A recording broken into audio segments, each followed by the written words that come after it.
Spartacus est l'un de ces noms qui résonnent à travers les siècles comme un cri de révolte et de liberté. Esclave devenu chef de guerre, gladiateur devenu symbole, il incarne une insurrection unique dans l'histoire romaine, la Troisième Guerre servile. Dans cette première partie, nous allons remonter aux origines de cet homme dont la vie bascula du silence de l'arène à la fureur des champs de bataille.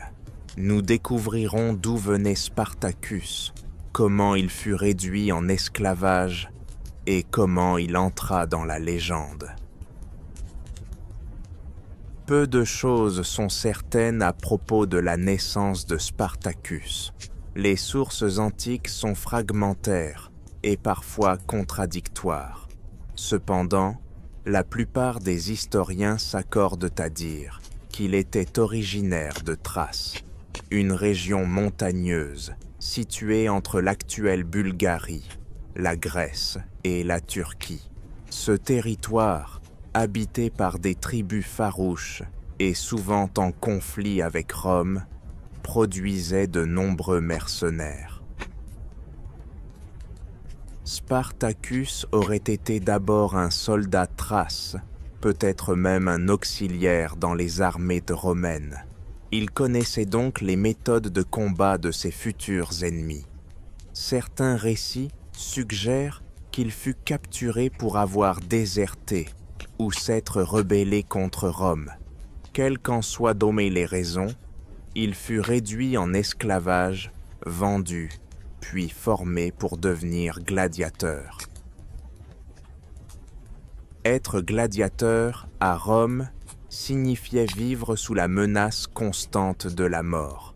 Ces combattants, bien que parfois admirés par la foule, étaient dans des propriétés, entraînés pour divertir les citoyens dans des jeux sanglants. Spartacus fut envoyé dans une école de gladiateurs à Capua, dirigée par Lentulus Batiatus.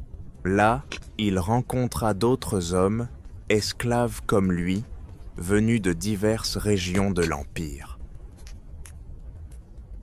L'école de gladiateurs était un lieu d'entraînement mais aussi de frustration. Les conditions de vie y étaient dures, la discipline impitoyable et les perspectives d'avenir limitées à la survie dans l'arène. Pourtant, c'est dans ce contexte oppressant que naquit une fraternité, une solidarité entre ces hommes condamnés. Spartacus, par son charisme et son intelligence, y gagna le respect. En 73 avant Jésus-Christ, un événement inattendu se produisit. Environ 70 gladiateurs, dont Spartacus, s'échappèrent de l'école. Leur fuite fut improvisée, presque accidentelle. Ayant réussi à s'emparer d'ustensiles de cuisine, ils s'enfuirent et se réfugièrent sur les pentes du Vésuve. Là, ils s'armèrent en attaquant les convois et les villages voisins. Leur nombre grandit rapidement. Ce qui n'était qu'une évasion devint bientôt une révolte. D'autres esclaves s'échappèrent pour les rejoindre. Le Vésuve devint une forteresse improvisée d'où les insurgés lançaient des raids et repoussaient dans les premières forces romaines envoyés pour les écraser. À leur tête, 3 hommes, Spartacus, Crixus et Oenomos. Spartacus n'était pas seulement un combattant redoutable. Il montra rapidement des talents de stratège. Utilisant les techniques d'embuscade thrace, il parvint à vaincre des troupes mieux armées et mieux équipées. Sa connaissance du terrain, son sens de l'organisation et sa capacité à inspirer ses hommes firent de lui bien plus qu'un simple meneur. Il devint un chef. À cette époque, Rome ne prit pas immédiatement la menace au sérieux. L'idée qu'un groupe d'esclaves puisse inquiéter la République semblait inconcevable. Les premières expéditions envoyées contre Spartacus furent mal préparées et sous-estimèrent ses capacités. Chaque victoire du révolté renforçait sa légende et attirait de nouveaux fuyards. La révolte commença à prendre une ampleur inattendue. Des esclaves venus de toute l'Italie affluèrent pour rejoindre le camp de Spartacus. On parle de dizaines de milliers d'hommes, mais aussi de femmes et d'enfants. Ce n'était plus une bande de gladiateurs fugitifs, mais une véritable armée d'exclus, cherchant refuge, dignité et vengeance. Spartacus, contrairement à l'image simpliste du barbare en colère, cherchait à structurer ce mouvement. Il imposa une certaine discipline, tenta d'organiser les vivres, les déplacements, la défense. Il refusa à plusieurs reprises de s'enfoncer dans des massacres inutiles. Son objectif, semble-t-il, n'était pas de prendre Rome, mais de quitter l'Italie avec ses compagnons pour retrouver la liberté.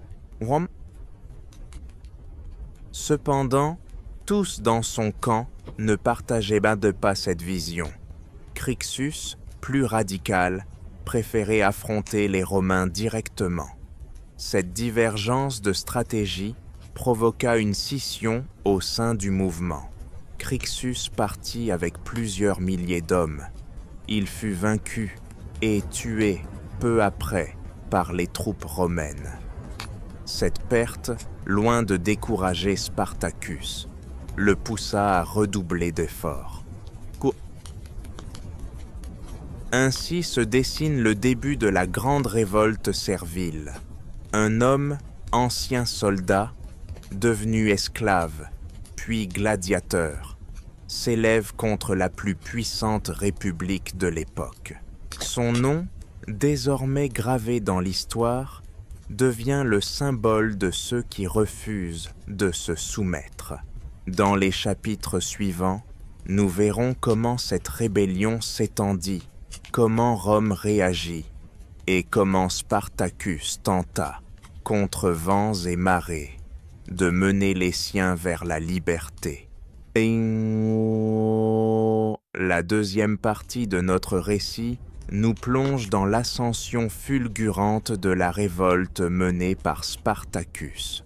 Ce qui avait commencé comme une simple évasion devient, au fil des mois, une véritable guerre ouverte contre la République romaine. Nous allons explorer ici les premières de grandes victoires des insurgés, la manière dont Spartacus forgea une armée à partir de rien, et comment Rome, d'abord incrédule, commença à prendre conscience de l'ampleur du danger. Après la mort de Crixus, Spartacus redoubla d'efforts pour structurer le mouvement. Il rassembla ses forces sur les pentes du Vésuve, puis mena ses troupes vers le nord, traversant la Campanie, le Samnium et l'Apulie. Chaque étape voyait l'arrivée de nouveaux esclaves, de bergers, de prisonniers ou même de quelques déserteurs romains. Le groupe comptait désormais plusieurs dizaines de milliers d'individus.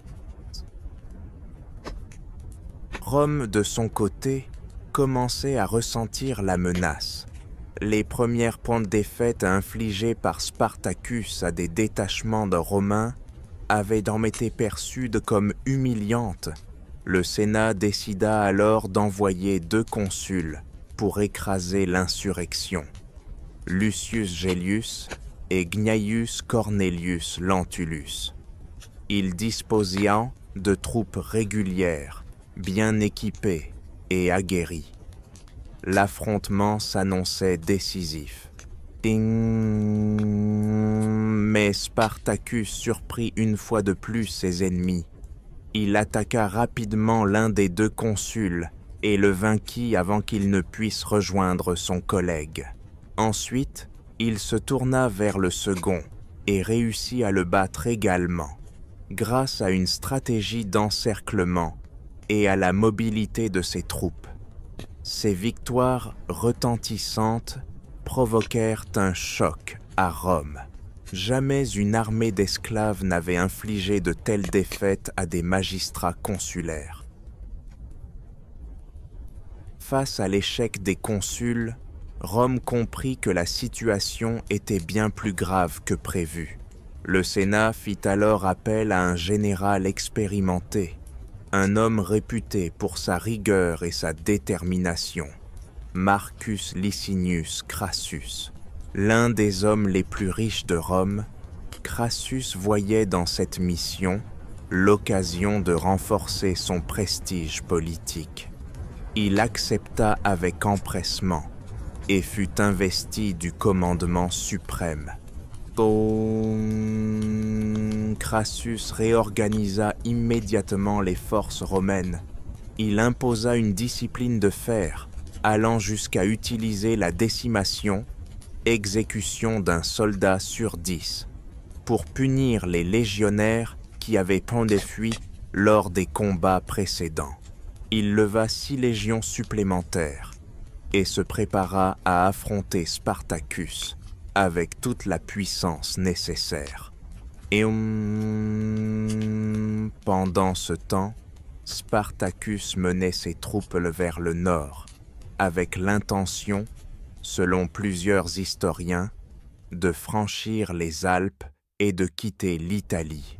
Mais il est probable que la taille de son armée, la logistique et la dispersion des forces l'empêchèrent de réaliser ce projet.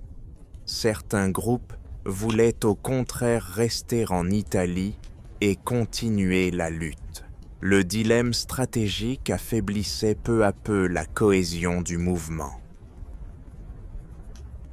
Malgré ces difficultés, Spartacus remporta encore plusieurs batailles contre les légions romaines. Il défit notamment le préteur Publius Varinius, ainsi qu'un certain Lucius Furius, dans une série d'affrontements éclairs où la tactique l'emporta sur le nombre. L'armée de révoltés s'organisait avec des unités, des chaînes de commandement et même une certaine discipline militaire. La force de Spartacus résidait aussi dans sa capacité à s'adapter. Il savait utiliser le relief, les embuscades, les raids rapides. Ces hommes connaissaient tôt les montagnes, les forêts, les sentiers cachés. De plus, ils s'efforçaient de maintenir une certaine justice dans ses rangs, punissant les pillards et tentant d'épargner les populations civiles lorsqu'il le pouvait. Cette éthique contribua à renforcer son autorité. Mais le défi logistique était immense. Nourrir une armée de dizaines de milliers de personnes, la déplacer, l'armer, la protéger, tout cela sans ravitaillement organisé, sans arsenaux, sans routes sécurisées, relevait de l'exploit. Spartacus devait sans cesse bouger, surprendre, éviter l'encerclement. Cette mobilité, au départ un atout, commençait à montrer ses limites. Crassus, conscient de ces difficultés, adopta une stratégie d'attrition. Il évita les affrontements directs, préféra bloquer les routes, couper les accès aux ressources, harceler les arrières de l'armée rebelle. Il fit creuser une immense ligne de fortifications dans le sud de l'Italie, près de Rhegium, pour enfermer Spartacus et ses hommes. Cette ligne, longue de plus de 100 km, témoigne de la détermination romaine. Pris au piège, Spartacus tenta plusieurs percées. Il réussit à franchir une partie des fortifications avec une partie de ses troupes, mais son armée restait divisée, affaiblie. Il proposa même, selon certaines sources, de négocier avec Crassus, offrant de quitter l'Italie avec ses compagnons.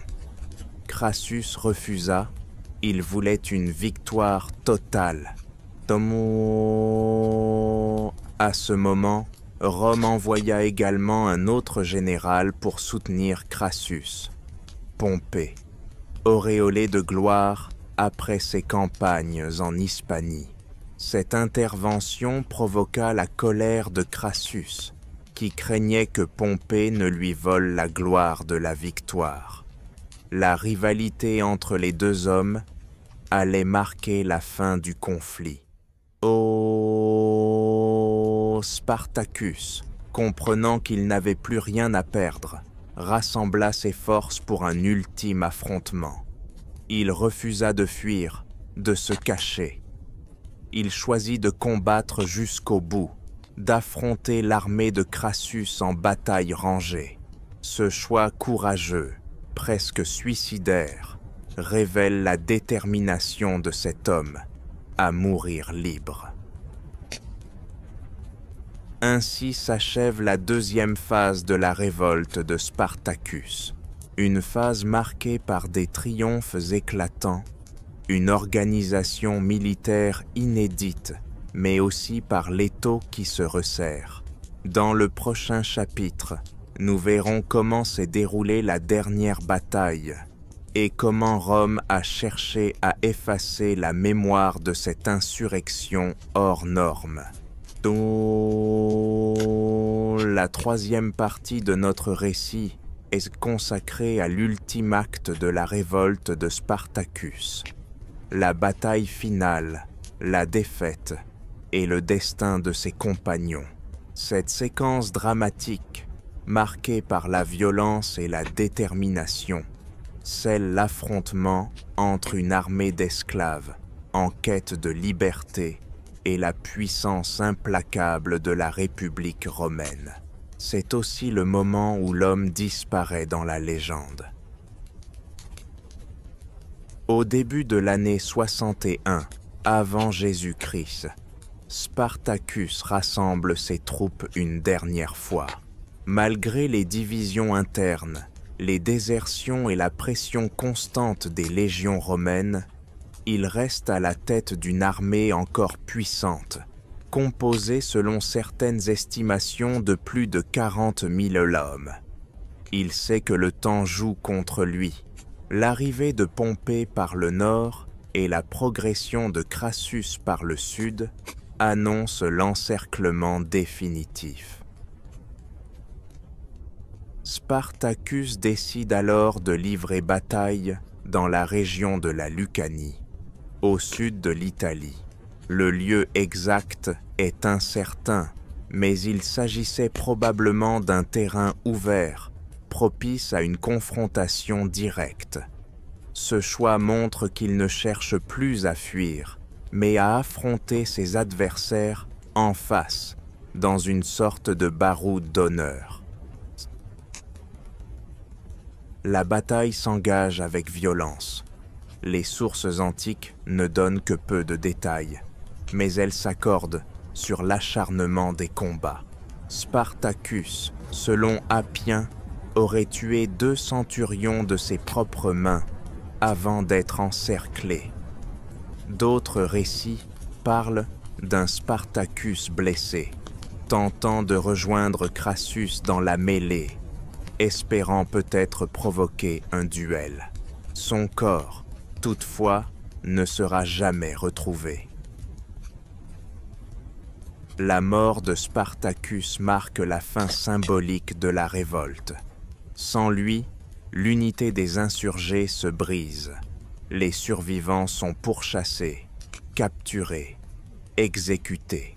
Environ 6000 prisonniers sont crucifiés le long de la Via Appia, entre Capoue et Rome. Cette répression massive, voulue par Crassus, a pour but de décourager toute future révolte d'esclaves. Elle laisse un souvenir terrible dans la mémoire collective. Crassus revendique la victoire, mais Pompée, arrivé avec ses troupes peu après, prétend avoir écrasé les derniers fugitifs. Il écrit au Sénat pour annoncer que, bien que Crassus ait vaincu les rebelles, lui, Pompée, a terminé la guerre. Cette rivalité entre les deux généraux est à l'image de la politique romaine de l'époque, plus soucieuse de prestige que d'unité. Et la République, ébranlée un moment par la révolte, retrouve son calme apparent. Mais les causes profondes du soulèvement, l'injustice sociale, l'exploitation, l'inhumanité du système esclavagiste restent intactes. Si la révolte de Spartacus a été vaincue militairement, son écho résonnera longtemps. Très vite, la figure de Spartacus devient ambivalente. Pour les élites romaines, il est un traître, un criminel, un danger. Pour les penseurs critiques et certains historiens, il devient un symbole de courage, de révolte justifiée, de dignité humaine. Sa légende commence à se construire dès sa mort, nourrie par l'absence de corps, les récits héroïques et le souvenir vivace des crucifiés. Il est frappant de constater que, malgré l'ampleur de la répression, Rome n'a jamais connu d'autre insurrection servile de cette magnitude. La violence de la réaction romaine, la peur qu'elle révéla et les leçons militaires tirées de la révolte contribuèrent à empêcher d'autres soulèvements de masse. Le système esclavagiste romain se maintint, mais sous une surveillance renforcée. Pour Crassus, la victoire ne suffit pas à asseoir pleinement son prestige. Il sera éclipsé par Pompée, puis par César. Son immense richesse et sa rigueur militaire ne compenseront pas son manque de charisme politique. Quelques années plus tard, il trouvera la mort lors de la désastreuse campagne contre les Parthes, à Carrès, dans un autre désert, loin de l'Italie.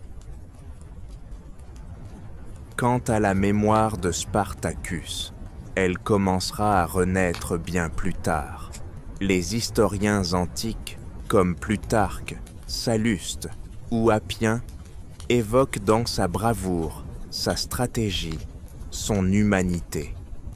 Au fil des siècles, des écrivains, des philosophes et des révolutionnaires s'approprieront son nom. Spartacus deviendra un symbole pour les opprimés, un mythe vivant de la résistance. La Troisième Guerre servile, malgré son issue tragique, a bouleversé Rome.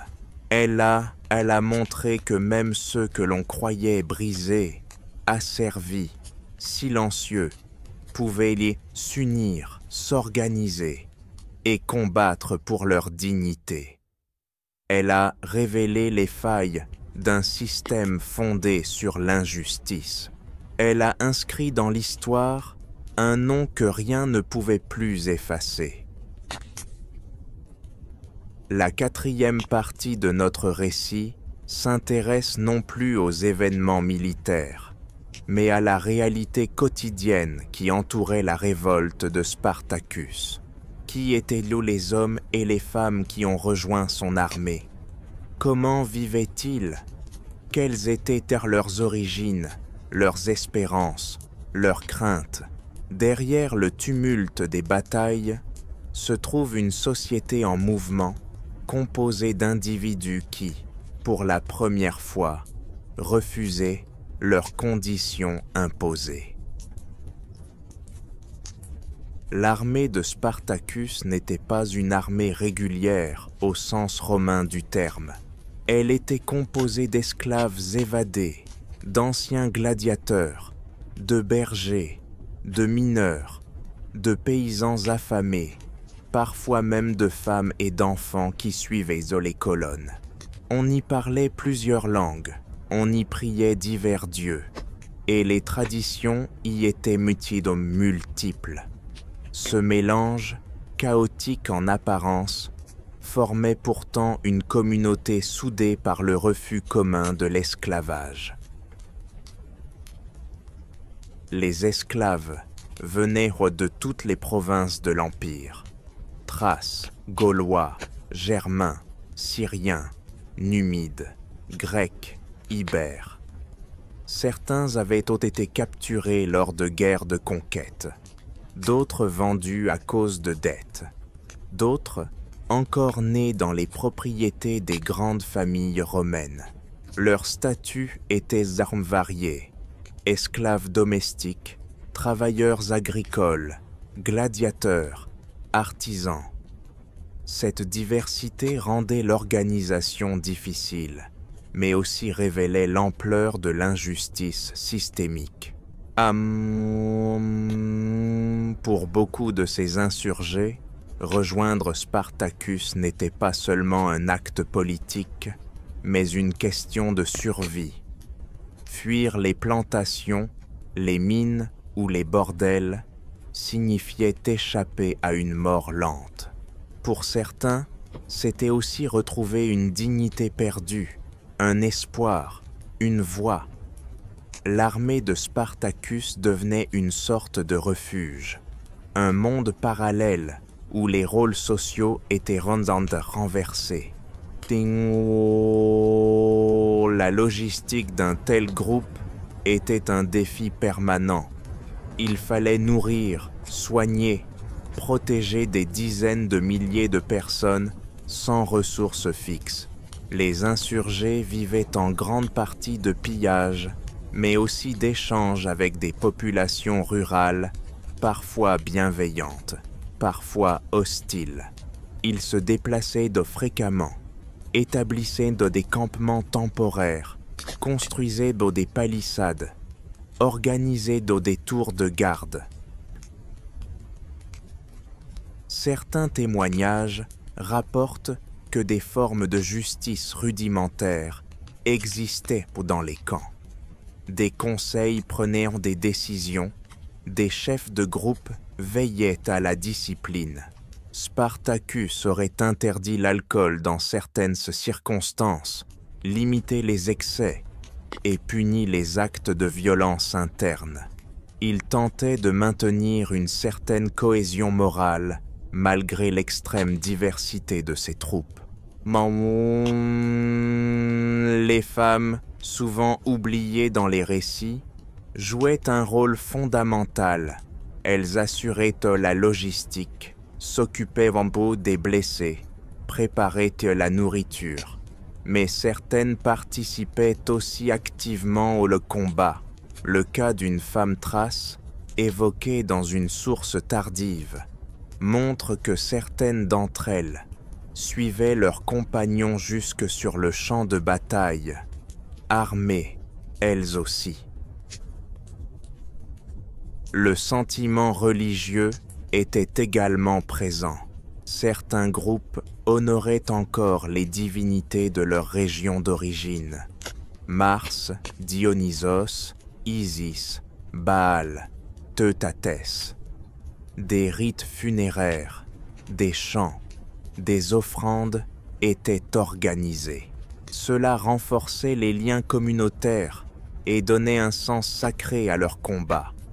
Spartacus lui-même, bien que peu évoqué sur ce point dans les sources, devait être respecté comme un chef spirituel autant que militaire. L'armée des esclaves fonctionnait donc comme une société alternative. Elle représentait un monde où les exclus prenaient leur revanche, où les hiérarchies étaient venues remises en question. Ce n'était pas une utopie parfaite, Il y eut des tensions, des trahisons, des exécutions, mais une tentative de créer un ordre nouveau. C'est cela qui effrayait tant les élites romaines. Pas seulement la force militaire, mais l'idée d'un renversement de l'ordre établi. Pour les esclaves, cette guerre était à la fois une fuite et une affirmation. En combattant, ils prouvaient qu'ils n'étaient pas des objets, mais des êtres humains capables de choix, de courage, de sacrifice. Chaque victoire, chaque campement, chaque jour de survie devenait une forme de libération. Même si le destin s'annonçait tragique, cette période fut pour beaucoup la seule où ils vécurent libres. Le quotidien restait pourtant rude. Le froid, la faim, les maladies, l'usure physique, les poursuites incessantes, ce n'était pas une épopée romantique, mais une lutte pour la vie. Les enfants grandissaient dans la peur, les couples se formaient et se déchiraient, des liens de fraternité ou de rivalité naissaient. Cette humanité foisonnante est ce que les récits antiques ont souvent omis, mais que l'histoire moderne tente de restituer. Ainsi, derrière la figure héroïque de Spartacus, il faut voir une multitude de visages, des hommes, des femmes, des enfants, fuyant l'oppression, construisant un espoir commun. Ce chapitre nous rappelle que l'histoire ne se fait pas seulement avec des généraux et des batailles, mais aussi avec les gestes simples de ceux qui refusent de plier, même au prix de leur vie. La 5e partie de notre récit s'intéresse à la manière dont la République romaine a perçu, compris et réagi à la révolte de Spartacus.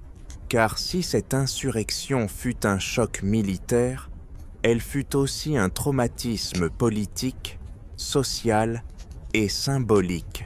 Nous allons ici analyser la réponse romaine, non seulement sur le champ de bataille, mais aussi dans le discours, dans les lois, dans la mémoire collective. Spartacus, même vaincu, a laissé une trace profonde dans l'histoire de Rome. Au départ, les sénateurs romains avaient sous-estimé la gravité de l'insurrection. Pour eux, des esclaves ne pouvaient y constituer une menace sérieuse. Cette erreur de jugement explique les premières défaites humiliantes infligées par Spartacus aux troupes envoyées à la hâte.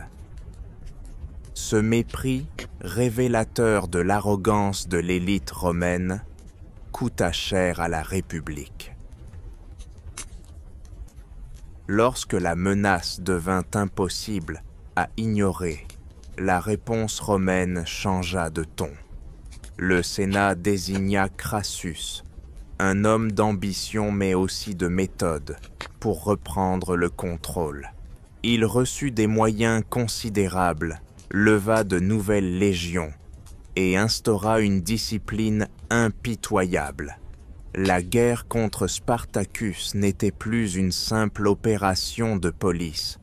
Elle devenait une guerre de survie pour l'ordre social établi. L'utilisation de la décimation pour punir les légionnaires déserteurs montre à quel point la peur s'était installée même dans les rangs romains. Crassus savait que pour vaincre des hommes qui se battaient pour leur liberté, il fallait des soldats motivés par autre chose que la solde. La peur du châtiment devenait un levier aussi fort que l'espoir de gloire. Les sénateurs suivaient l'évolution de la guerre avec inquiétude. La Via Appia était menacée. la campanie en alerte, les campagnes saccagées, les routes incertaines. Les élites foncières perdaient des esclaves chaque jour. L'économie, fondée en grande partie sur la servitude, se trouvait déstabilisée. L'impact de la révolte était donc aussi économique que militaire. Rome n'avait jamais envisagé l'existence d'une armée d'esclaves dotée de chefs compétents, de tactiques efficaces et d'une volonté d'indépendance. Le soulèvement de Spartacus forçait la République à regarder en face ses contradictions. Elle vantait la liberté, la vertu, la citoyenneté, tout en maintenant des millions d'individus dans l'asservissement. Cette tension devenait insoutenable. Le Sénat craignait que la révolte ne fasse tache d'huile, que d'autres esclaves, dans d'autres provinces, ne soient tentés de suivre l'exemple, que des alliés de Rome ne profitent du chaos pour se retourner. La guerre contre Spartacus devenait un enjeu de stabilité impériale. Il fallait la gagner non seulement militairement, mais aussi idéologiquement, en effaçant le souvenir de la révolte, en disqualifiant moralement ses acteurs. C'est pourquoi, une fois la guerre terminée, Rome se livra à une répression méthodique. Les survivants furent crucifiés, les sympathisants pourchassés, les villes soupçonnées d'avoir aidé les révoltés, sévèrement punies. Cette vengeance publique visait à marquer les esprits, à instaurer une peur durable, à rappeler à chacun sa place dans la hiérarchie sociale. Mais cette violence n'effaça pas tout.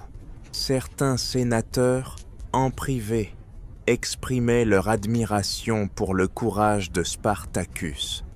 Des penseurs plus tardifs, comme Cicéron ou Salluste, évoqueront son intelligence, sa bravoure, son sens de l'organisation.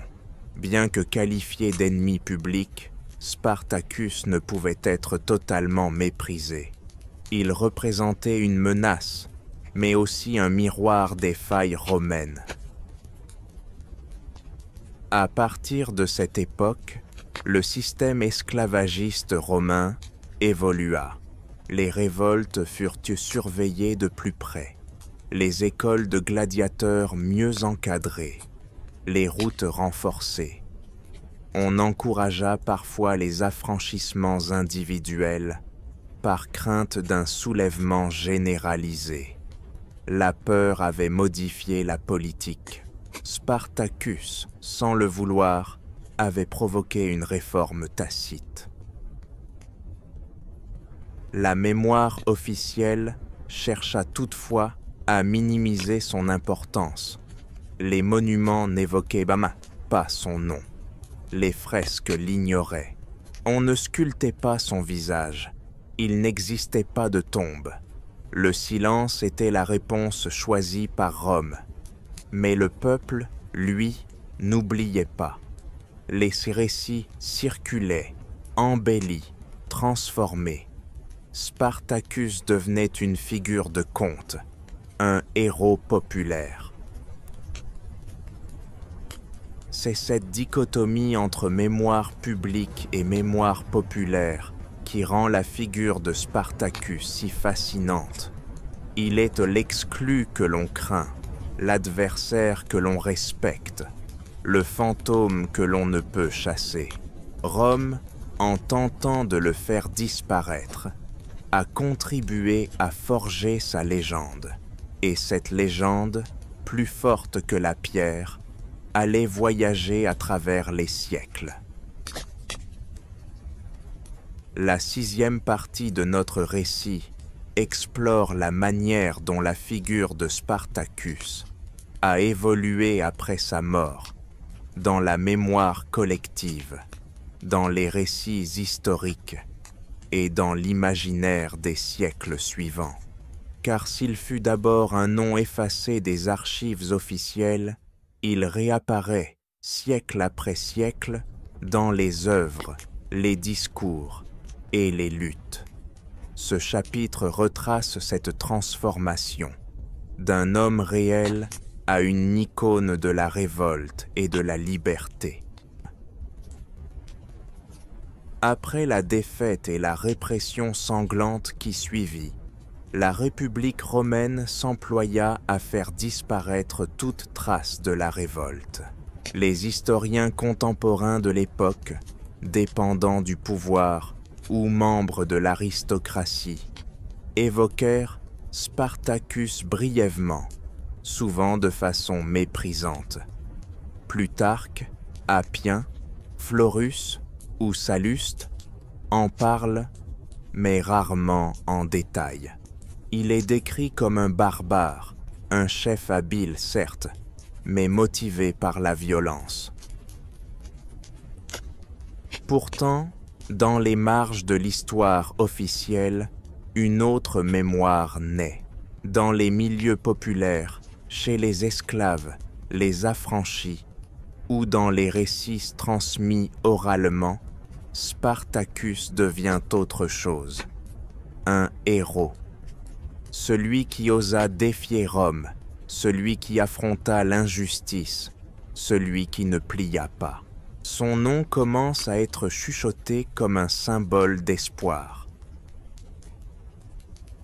Pendant le Moyen Âge, la mémoire de Spartacus reste diffuse. Elle est parfois intégrée dans des chroniques, mais souvent confondue avec d'autres figures rebelles.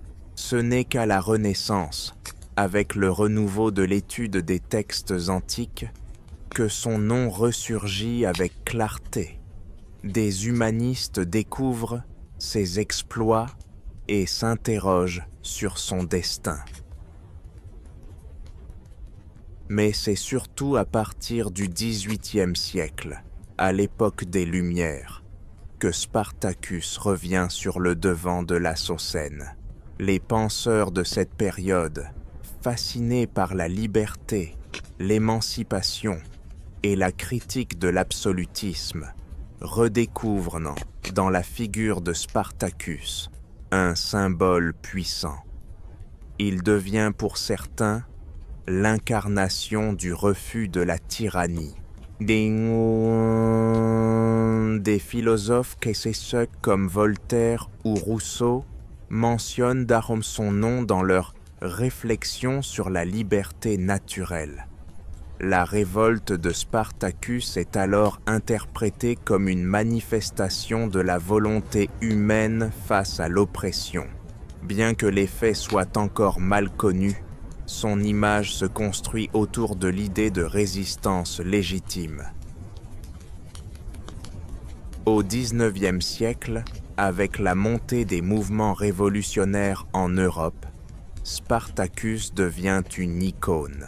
Des écrivains, des poètes, des historiens s'emparent de son histoire. En Allemagne, l'auteur Romain Rolland lui consacre une pièce.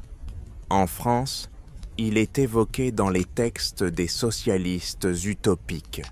En Italie, il est comparé aux révolutionnaires républicains.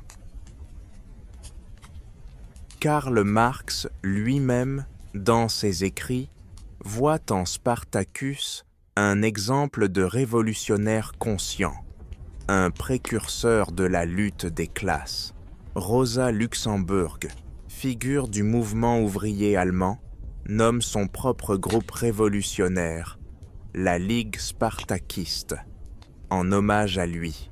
Son nom devient synonyme d'insoumission, de résistance organisée, de lutte pour une société plus juste. Au XXe siècle, Spartacus s'invite dans la culture populaire. En 1960, le film Spartacus de Stanley Kubrick, avec Kirk Douglas dans le rôle titre, popularise son image auprès du grand public. Le scénario, basé sur le roman d'Howard Fast, insiste sur le caractère noble, humain et tragique du héros. Il conclut sur l'idée que, même enchaîné, un homme peut y rester libre dans son cœur.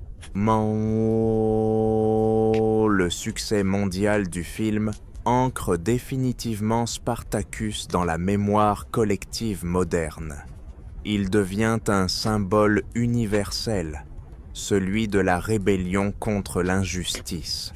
Son nom était repris dans des œuvres littéraires, des discours politiques, des revendications sociales. Il est évoqué dans les luttes anticoloniales, les mouvements de droits civiques, les révoltes étudiantes. Cette appropriation multiple montre à quel point la figure de Spartacus dépasse son contexte historique. Elle se transforme, s'adapte, devient malléable. Spartacus n'est plus seulement un trace du 1er siècle avant Jésus-Christ. Il est devenu un archétype, celui de l'homme qui se lève, qui refuse, qui combat. Mais cette idéalisation ne doit pas faire oublier l'homme. Derrière le mythe, il y avait une réalité. Un esclave, un chef de guerre, un homme confronté à des choix impossibles, à des dilemmes humains. Comprendre Spartacus, c'est aussi comprendre les limites de la liberté dans un monde brutal. C'est réfléchir à ce qu'il faut sacrifier pour tenter de l'atteindre. Ainsi, en retraçant l'évolution de son image à travers les siècles, nous découvrons que Spartacus n'a jamais cessé de parler au monde. Chaque époque lui a donné une voix différente, mais toutes, d'une manière ou d'une autre, l'ont reconnu comme l'un de ces rares hommes dont la mémoire traverse le temps, non pas parce qu'ils ont vaincu, mais parce qu'ils ont résisté. La 7e partie de notre récit se concentre sur l'impact durable de Spartacus dans les systèmes de politique, les pensées critiques et les mouvements d'émancipation des époques modernes et contemporaines. Car au-delà du souvenir d'une révolte, son nom est devenu un outil, un drapeau, un argument dans des débats qui dépassent le cadre de l'Antiquité. Spartacus vit dans les conflits sociaux, les réflexions sur la justice, les discours sur la liberté et l'oppression. Dans les révolutions modernes, notamment celle de la Révolution française, la figure de Spartacus sert à incarner la juste colère des opprimés. Robespierre, Danton ou Marat le citent parfois dans leurs discours. Le peuple en armes, dans les rues de Paris, voit dans ce gladiateur insurgé un ancêtre spirituel, un exemple de dignité face à la tyrannie. Son nom circule dans les pamphlets, sur les murs, dans les chansons révolutionnaires. Au XIXe siècle, l'Europe est secouée par des révoltes ouvrières, des insurrections nationalistes, des luttes contre le féodalisme. Spartacus devient alors une figure incontournable pour les socialistes, les anarchistes, les républicains. Il incarne un idéal de révolte spontanée, pure, menée par les classes populaires, sans médiation institutionnelle. Il est à la fois l'homme du peuple et l'ennemi des empires. Dans la Russie tsariste, les cercles révolutionnaires clandestins étudient de son histoire. Il est cité dans des tracts appelant à la révolte contre le servage. Chez les bolcheviks, son nom est parfois utilisé pour symboliser le renversement des structures d'oppression. Il devient une figure positive, utile à la légitimation des actions violentes au nom d'une justice supérieure. Mais ce ne sont pas seulement les mouvements révolutionnaires qui s'approprient Spartacus. Dans le monde universitaire, notamment en Allemagne, des penseurs comme Karl Marx et Friedrich Engels analysent la révolte servile comme un moment précoce de conscience de classe. Pour eux, Spartacus représente l'ancêtre du prolétaire moderne, l'homme qui comprend qu'il n'a rien à perdre sinon ses chaînes. Cette lecture marxiste de Spartacus se répand au XXe siècle dans les pays d'inspiration communiste. En RDA, par exemple, des écoles, des rues et même des brigades sportives sont nommées en son honneur. Il devient un héros officiel, célébré par l'État. Mais cette récupération politique n'est pas sans ambivalence. En le figeant dans une posture idéologique, on oublie parfois la complexité réelle de son histoire. Dans les pays occidentaux, notamment après la Seconde Guerre mondiale, la figure de Spartacus est mobilisée dans les luttes antiracistes, anticolonialistes et féministes. Des penseurs noirs américains, comme W.E.B. Du Bois, voient en lui un exemple de révolte universelle. Le mouvement des droits civiques, dans les années 60 aux États-Unis, évoque parfois son nom pour rappeler que la liberté est une conquête, non un don. En Afrique, en Asie, en Amérique latine, des guérilleros, des poètes, des leaders politiques font référence à Spartacus. Il est vu comme un frère d'armes, un modèle de résistance sans frontières. Des théâtres populaires mettent en scène sa vie. Des romans réécrivent son histoire en la transposant dans des contextes locaux. Sa figure devient universelle, adaptée à chaque cause, à chaque combat. Mais cette universalité pose aussi des questions. Peut-on transformer un homme historique en symbole sans le trahir? Peut-on faire de Spartacus une figure de tous les combats sans perdre le sens de son action réelle? Ces interrogations traversent la littérature contemporaine. Certains auteurs insistent sur l'importance de revenir aux faits, aux sources, pour éviter une mythification excessive. D'autres, au contraire, assument pleinement la dimension mythique. Ils considèrent que l'impact d'un personnage se mesure aussi à la force de l'inspiration qu'il suscite. Que Spartacus ait été idéalisé ne change rien à l'essentiel. Il incarne le refus de la soumission, le courage de l'action collective, la dignité dans la lutte. Il est une boussole morale dans un monde souvent désorienté. Aujourd'hui, dans une époque marquée par l'instabilité, les inégalités croissantes et les débats sur la mémoire historique, Spartacus revient encore. Des documentaires lui sont consacrés, des enseignants racontent son histoire, des artistes s'en inspirent. Il devient un outil pédagogique, un prétexte à réfléchir sur les rapports de pouvoir, sur l'esclavage ancien et moderne, sur la violence légitime. Il est également présent dans les jeux vidéo, les séries, les bandes dessinées.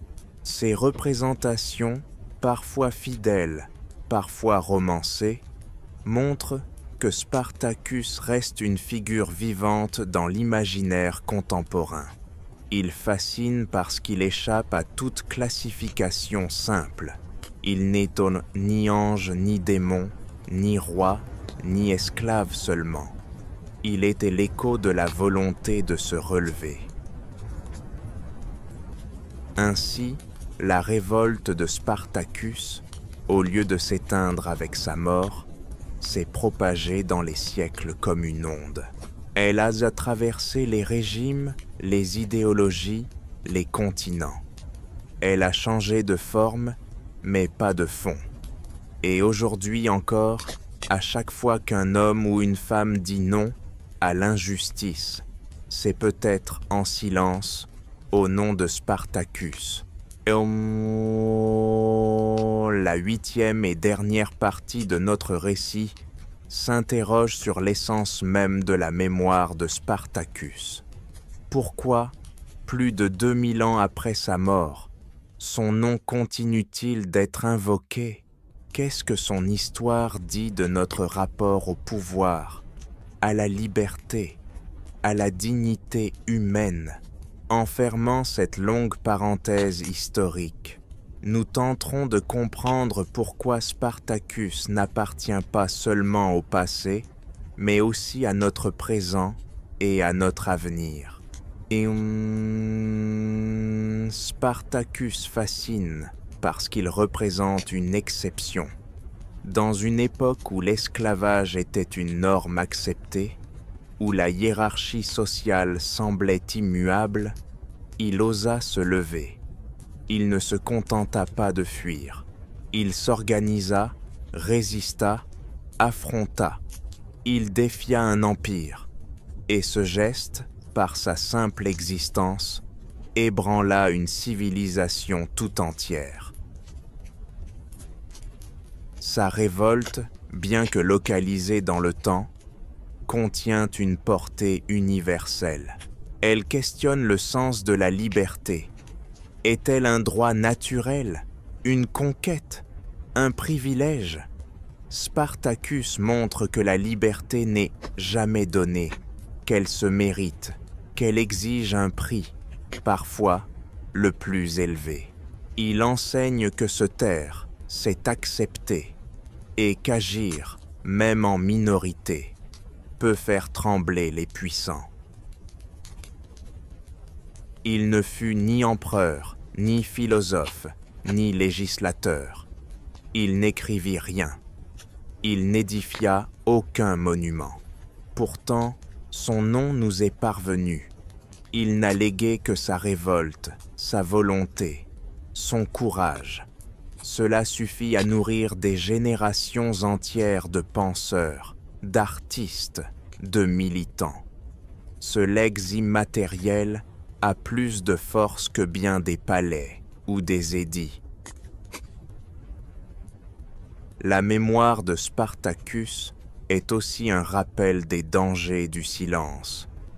Rome, en cherchant à effacer son nom, a supprimé toute trace de sa lutte, a involontairement alimenté sa légende. L'histoire, souvent, se nourrit de ce que l'on tente d'oublier.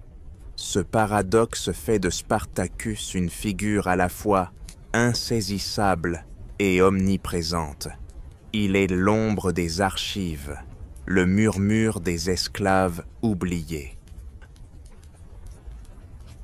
Sa vie, telle que nous la connaissons, est partielle, reconstruite, parfois romancée. Mais c'est justement cette incertitude qui ouvre la voie à l'interprétation. Spartacus devient un miroir dans lequel chacun peut projeter ses propres luttes. Il peut être un héros romantique, un stratège militaire, un leader populaire, un martyr. Il n'est pas figé, il est multiple. Dans un monde moderne confronté à de nouvelles formes de servitude, exploitation économique, domination technologique, répression politique, le message de Spartacus reste actuel. Il nous rappelle que la dignité humaine ne se négocie pas, que la solidarité est une force, que l'organisation peut transformer la révolte en résistance, que l'idéal, même s'il semble perdu d'avance, mérite d'être poursuivi. Et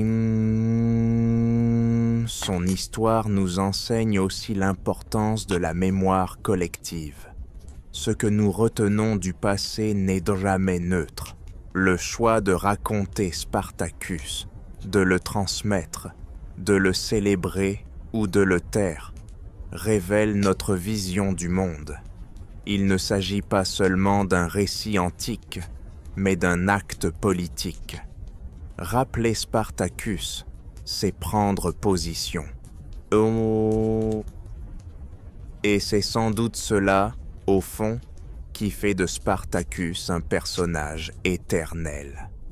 Il oblige chacun à s'interroger. Aurais-je eu son courage? Aurais-je suivi ses pas? Aurais-je accepté les chaînes ou tenté de les briser? Ces questions, loin d'être théoriques, sont au cœur de nos choix, de nos engagements, de nos combats quotidiens.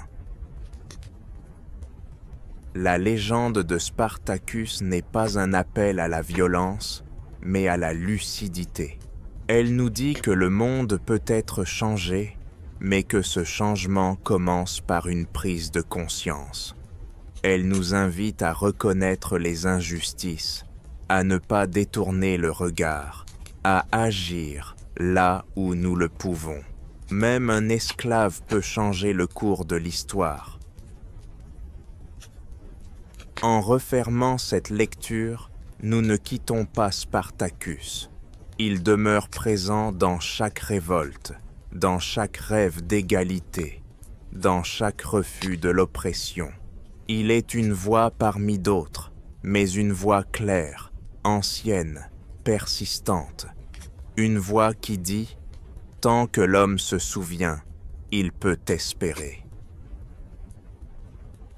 Ainsi s'achève l'histoire de Spartacus, non pas comme une fin, mais comme une promesse, celle que les chaînes peuvent tomber, que les silences peuvent être brisés, et que même face à l'empire le plus puissant, l'homme reste capable de se tenir debout.